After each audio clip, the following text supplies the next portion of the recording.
Hey Kentucky, this is Mary Jo Perino. The Cats are back in action against Tennessee tomorrow. Sports betting gets another push from Governor Beshear, and the New Circle Circular brings us their annual Oscar preview. All that and more is next on Hey Kentucky.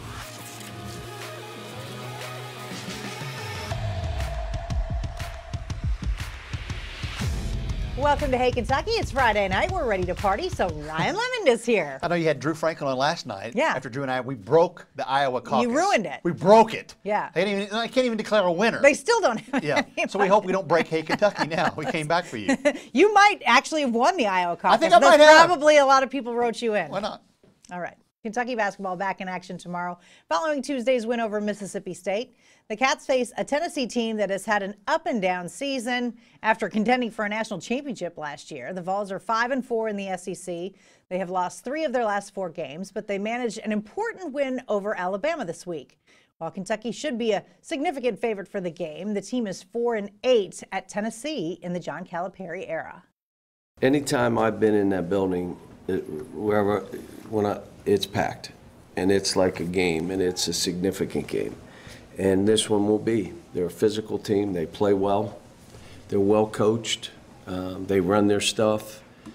Defensively, they'll grind you. They'll press you. They'll deny you. Does a little bit of everything. So, you know, it'll be a hard challenge for us. Cal, fresh off his trip to Wright State to watch Brad play last night. This is another opportunity, I think, Ryan, for guys like you're seeing here, Keon Brooks, Johnny Juzang, to maybe get some more time. You know, Tennessee, they don't have Grant Williams, Admiral Schofield, Jordan Bone, these 3 guys that have killed Kentucky the last couple of years.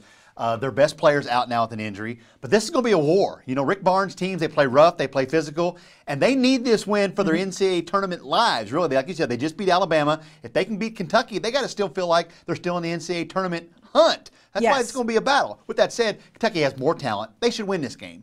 But it's tough to go down to Knoxville and play and win. It really is. Yeah. And this team, you know, as up and down as Tennessee has been, this team's been that way a little bit. It is. You know, you never quite know what to expect. But I think if EJ plays the way he did They're last tough. game. Super tough. Yeah, we got it.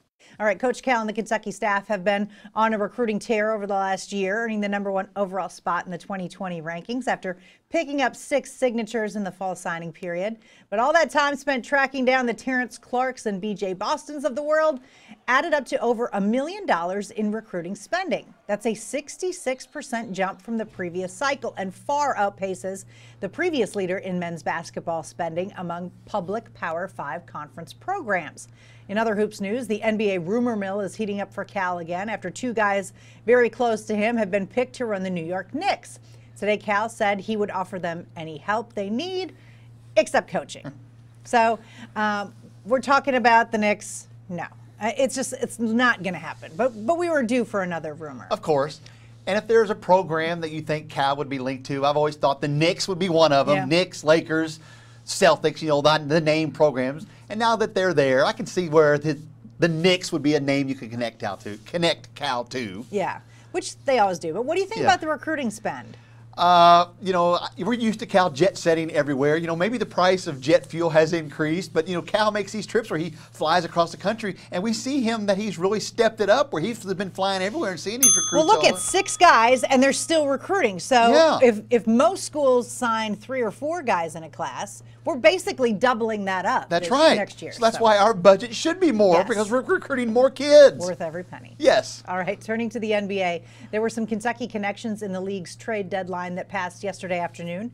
Former UK forward Jared Vanderbilt was part of a 12-player, 4-team trade that sent him from Denver to the Minnesota Timberwolves. Brandon Knight was traded from Cleveland back to his original NBA home in Detroit, and Portland sent Skal Labissiere and cash to Atlanta in exchange for a future second-round pick. But arguably the biggest trade of the deadline didn't involve a Kentucky player specifically, but the Timberwolves finalized a deal to receive Louisville native D'Angelo Russell, Karl Anthony Towns' best friend, in exchange for Andrew Wiggins and multiple draft picks. Ryan, I am from Minnesota. Yes, you are. I am a big Karl Anthony Towns and Timberwolves fan. I think this makes them a whole lot better. Yeah, they need to, because, you know, they were kind of had things going, kind of dismantled that powerhouse a little bit. So maybe this will get the Timberwolves back in the hunt a little bit. They need it for Carl, man. They've been struggling. Yeah, they have. And he hasn't loved everyone that he's played with. No, he's not. Lately. So to get a guy that's close to him, I think is So a happy Carl will be a good Carl, yeah, you think? of course. Happy Carl, happy life. Scal and Cash, I don't know if he's going to get much more of an opportunity. But, you know, he had been getting his spot minutes, and I'll tell you what, he survived longer in the NBA than I thought he would when he was here. True. You know, yeah. so maybe he can still make it. Absolutely. All right. In Frankfurt, Governor Beshear and supporters of sports betting legislation, which includes Drew Franklin, who was there yesterday, continue to work and try to get it across the finish line. The bill's sponsor says Kentuckians are spending $2 billion on offshore betting accounts. So he thinks it's high time to make this process legal and safe and make some money along the way. Right now, they say that money is going to other states because Kentuckians are traveling to gamble. But critics of the bill say that money isn't worth it because they believe the concept of sports betting is bad. Let's not be an island. Let's keep our tourism, entertainment dollars here. Let's give grown adults the opportunity to make their own decisions. If Kentuckians are losing money doing that, and they are, the Kentucky government should be telling them, don't do that because it's a bad thing, just like Kentucky government will say, don't drink and drive or don't do drugs. Yeah, two totally different things, I think, here. Leaders in the state Senate are giving mixed messages about the bill's chances. Meanwhile, it remains held up in the House. Ryan, we've talked about this ad nauseum. There, to me, is just no reason to tell a grown person you can't bet on a game, you can't go to a slot machine.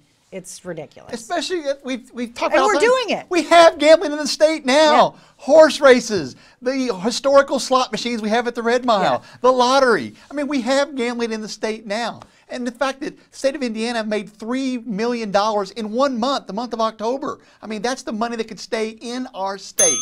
That's the bottom line. Do you feel like you have a better chance winning the lottery or picking the winner between UK and Tennessee tomorrow with the point spread? Well, I know I could pick Tennessee. Yeah. I mean, Kentucky over Tennessee. Yeah. Yeah. Yeah. So it's less gambling than the lottery. Yes. I feel like. All right. Now to the latest on last week's gun rally riots in Frankfurt. A lawmaker is trying to outlaw bringing deadly weapons and masks inside the Capitol building. There was a large rally outside the building to protest the notion of new gun control laws in Kentucky. A smaller group of them entered the Capitol and posed for pictures, some with masks and raising their guns in the air. Governor Beshear says that under Capitol rules, the group should have left their guns either hanging or holstered and should not have worn masks. State Senator Morgan McGarvey plans to file a bill to ban deadly weapons and masks inside the building. Ryan, that to me just seems to make sense. And I know there's going to be some people that are like, Second Amendment, but do you need to wear a mask and hold up a rifle inside the Capitol building? I don't think so. And I think that there's a lot of debate about this. Of course, Second Amendment rights, I totally get that. But I think when you're inside our state Capitol building, shouldn't we be respectful? I mean, and be smart. I mean, in this day and age, you could scare somebody just by wearing a mask inside any facility with a gun. I mean, this is the day and age we live in. So I think just be respectful of that, of other people. Yeah. Why not just keep it in the holder and not wear a mask and just be respectful of other people? Yeah. And you still have your Second Amendment right to carry it. That's just how I feel about it. Yeah, me too. All right, now in Hey Kentucky, in case you missed it, a review of recent headlines. Congressman James Comer wants state officers to keep track of Gencana. That's after the Winchester hemp processor filed for bankruptcy this week.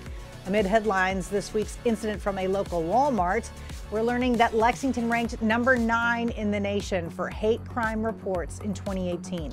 Lexington saw 14 more bias-motivated incidents than a city with a population more than twice its size. And a bill that would require armed officers in Kentucky schools has passed both houses of the legislature and is now headed for the governor's desk. Up next on Hey Kentucky, Oscar season wouldn't be complete without it. We'll bring you the New Circle Circular's annual breakdown of which movies should take home those little gold statues this weekend. Stay with us.